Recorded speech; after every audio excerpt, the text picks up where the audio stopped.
On se retrouve avec nos nouveaux invités au centre sportif d'Oulgat. Je suis toujours en compagnie des Zara. Et nos deux invités sont Michael et Paul. Bonjour. Bonjour. Bonjour. Euh, Paul, peux-tu te présenter? Quel sport fais-tu? Alors, je m'appelle Paul, j'ai 26 ans, j'habite à Metz, originaire de la Corrèze, et je fais du lancer de marteau et du bobsleigh.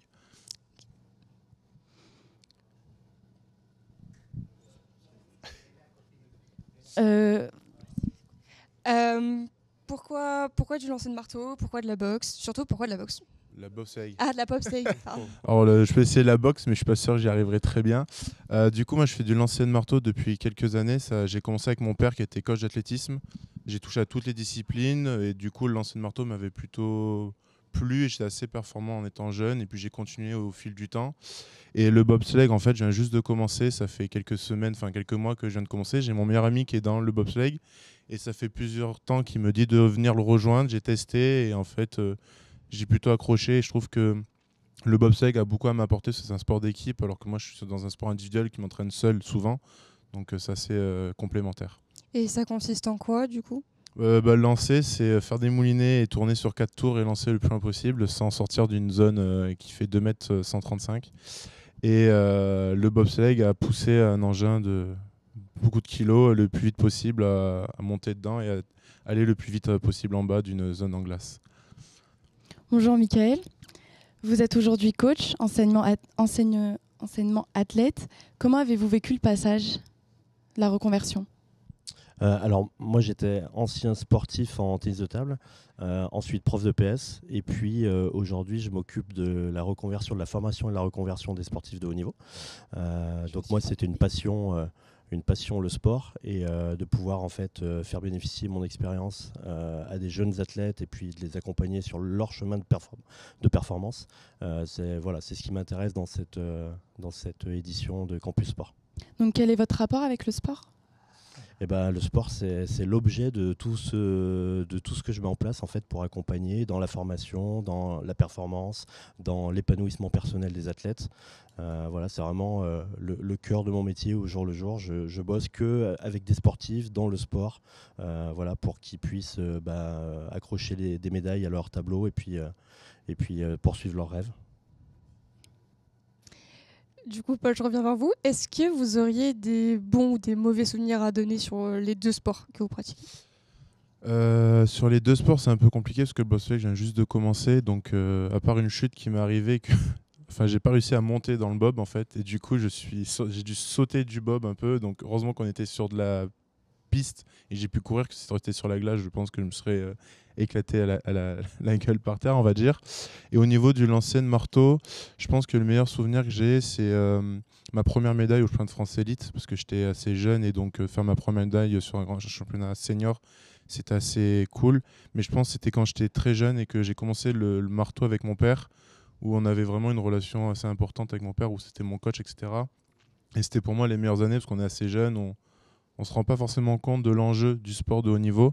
On fait ça pour rigoler et finalement on touche le haut niveau et on se dit c'est ça que je veux faire, et c'est ça, je pense, les meilleurs souvenirs que j'ai dans le sport. Et voyager aussi, ça c'est aussi une chance que j'ai eue, pouvoir voyager à l'étranger, pouvoir parler anglais alors qu'à l'école je n'étais pas le plus doué à l'anglais. Et donc ça, c'est des choses qui sont assez enrichissantes. Qu'est-ce qui implique d'être coach dans votre hygiène de vie? Alors l'hygiène de vie, ça fait longtemps que je l'ai abandonné, hein. Ça c'était avant, mais aujourd'hui effectivement ce qui est important, c'est d'être disponible physiquement, mentalement pour les athlètes au moment où ils en ont besoin.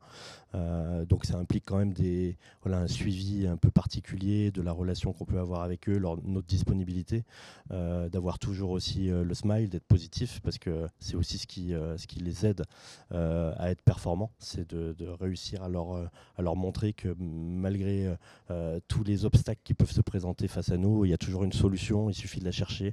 Dans nos fonctionnements personnels, on a toujours aussi des choses avec lesquelles on est plus à l'aise et sur lesquelles on va pouvoir se raccrocher et finalement derrière franchir quelque chose qui nous paraissait peut-être insurmontable.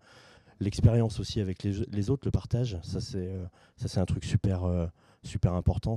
C'est ce qu'on vit aujourd'hui ici sur le campus, mais c'est ce qu'on essaye de mettre en place toute l'année avec les groupes d'athlètes dont on s'occupe.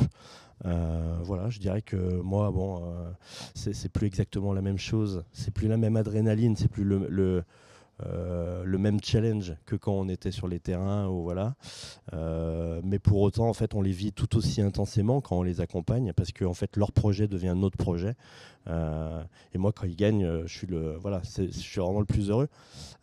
Et ça dépend aussi de la maturité des sportifs parce que il y a plusieurs types de sportifs qu'on peut accompagner. Il y a des jeunes et qui sont en accession au haut niveau. Et pour le coup, en fait, on est vraiment hyper content quand ils franchissent le cap, ils franchissent le cut, parce que ça reste très dur.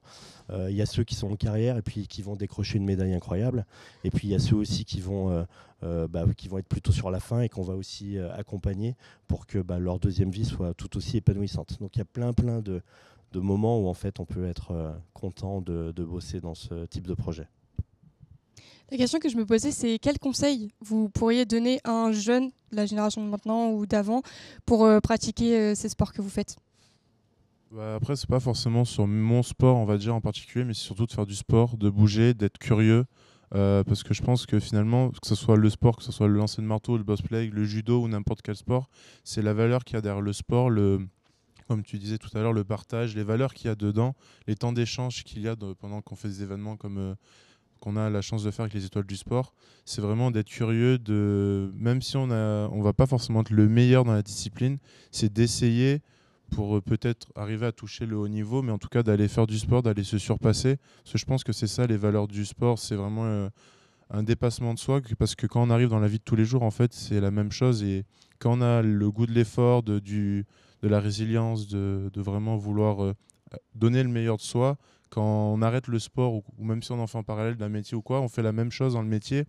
Donc je pense que ça nous apporte énormément, même pour une vie au quotidien, une vie de famille ou autre. On a des valeurs qui sont assez similaires et le sport permet de faire évoluer ces compétences-là. Et donc je pense que c'est plus à faire du sport, bouger pour être en bonne santé aussi, mentale et physique.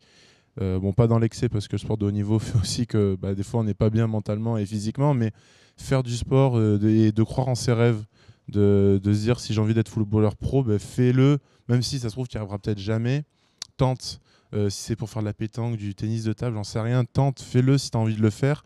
Et moi j'ai eu la chance quand j'ai commencé l'athlétisme d'avoir des idoles comme Mélina Robert-Michon qui est une grande athlète française, et alors d'aujourd'hui j'ai la chance de la côtoyer en stage, en compétition, et finalement me dire qu'à l'époque le petit garçon que j'étais, je la voyais à la télé, ou même des grands athlètes, des lanceurs de marteau que j'ai pu côtoyer moi en compétition, j'ai fait des meetings avec des gens là, faire des stages, jamais j'y aurais cru. Et en fin de compte, ce petit gamin de 12 ans qui a commencé le marteau et que je regardais des vidéos YouTube et 10 ans après je suis en compétition avec eux, la personne vient me voir et me dit félicitations pour ton record, j'ai fait sur la compète, on se dit j'ai accompli quelque chose, même si je suis peut-être pas champion du monde ou j'en sais rien, au moins j'aurais fait ce que j'aime. Et c'est un truc que mon père m'a toujours dit, fais ce que t'aimes sans avoir de regrets. Et je pense que c'est ça le sport, de faire tout sans avoir de regrets, quoi. Merci à vous. Merci. Et puis on se retrouve avec nos prochains sportifs de haut niveau.